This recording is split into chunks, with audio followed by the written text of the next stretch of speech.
It's RoboCamp versus RoboCrap this week on another Movie Feuds. Dead or alive, you're coming with me. Unless you don't want to, I really have no choice in the matter at all.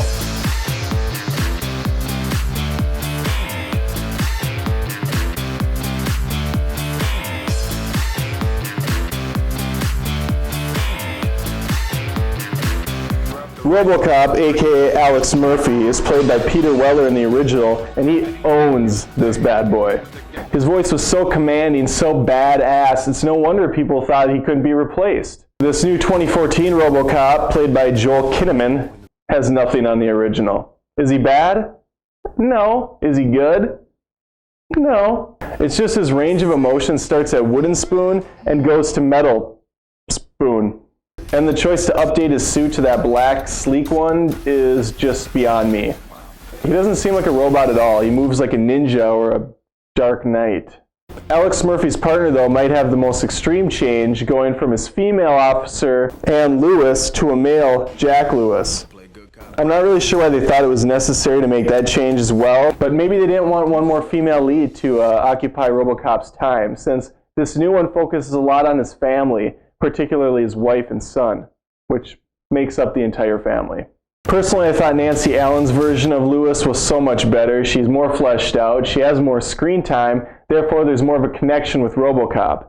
In fact, there's not really a single character in the new film that does a better job than the original. It's awesome to see Michael Keaton on screen again, but his character was pretty lame. Mainly because whenever he was on camera, he was just there to explain the plot points and their ever-changing nature. Gary Oldman's always in top form, but here once again he's underutilized, and he's basically just trying to move the story along. Where the fuck's the villain in the new movie? Where'd he go? I'm Jerry Seinfeld. What's the deal with villains? Clarence J. Boddicker is one of the coolest villains in movie history. He's right up there with Hans Gruber. The dude doesn't give a shit about anything, and that's because actor Kurtwood Smith, Red from that 70s show for you youngins, played the out of that character. I think Clarence is in the new film for like 8 minutes. I don't honestly know if it's the same name. The guy's nothing like the original. Where was the over-the-top badassery? Where was the crazy deaths? Nothing. Nothing. Dead or alive, you're coming with me. Robocop 2014 opens up with Samuel "I will take any role I'm offered" Jackson explaining how shitty the world is. It's followed by about 50 more minutes of exposition and zero Robocop. I was willing to forgive this fact as I was assuming the plot was ramping up for a huge reveal and some very cool confrontations. The first hour is not bad, actually. I was pretty impressed. I'm like, wow, this is really going to be something special. This is really not going to f me over in the second hour. This is really going to stay the course. Ugh. This is a feud. I'm supposed to say impartial. That's not true. I say whatever the hell I want. And you know what? To be honest, this new film pretty much sucked. It got 50% or about that on Rotten Tomatoes. I think that's too high. I feel like this is a 20%er. Maybe go as high as 25%. Let me jerk off about the original campy version now, with the pacing being much better, Robocop being unveiled way sooner, an insanely cool villain who's not afraid to empty an entire clip into our hero. We get some great tongue-in-cheek social commentary as well. Thank you for your cooperation. The original wasted no time letting Robocop kick ass, and kick ass he did. Hell, you could throw a copy of Robocop 87 into the ocean and sharks would swarm that thing like chum. In the original, grown men piss themselves when Robocop enters the room. No, I'm serious, one really pisses himself in the film. Then there's the case of the ED-209. The thing was a beast. I'm just thankful in this day and age that we live in a world with stairs. Now I know what you're thinking.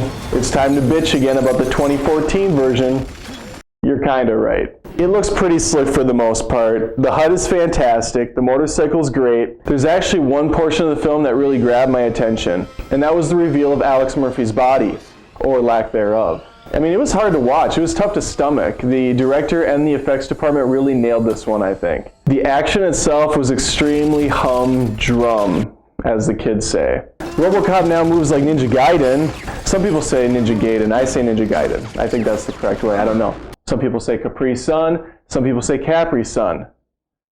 Water's wet, sky is blue, women have secrets. Who gives a f? 87 Robocop soundtrack was a fantastical blend of synthesized and orchestral music used to mirror the man versus machine theme of the movie. The new take on the song doesn't mesh quite as well. It actually feels really out of place, and for some reason there's cheesy rock music sprinkled throughout. Here's the bottom line. This whole Versus episode was really just an excuse for me to bitch about the new film since I wasted money going to see it. They stripped everything that was good about the original, threw it in the trash. The insane violence, gone. The robotic nature, gone. The fun social commentary, and the worst offense of all, they played it safe as hell. The director was shooting for a hard R film when this started. The studio execs found out the film was double the cost. It went from 60 mil to 120 mil. And they said no. PG-13 or you're fired. So he PG-13'd it. He watered it down. Now let me ask you this. Is that the proper way to do a film? Is that the proper way to make a movie? Especially a remake? You're coming with me. Think about it. Think about it. Well, that's my take, and I'm sure there's plenty of you out there that'll disagree. You know where the comments are. Go ahead and bitch. I dare you. More than just reviews, this is Movie Feuds. I don't know why. This is movie. I don't know what that is. Okay, whatever.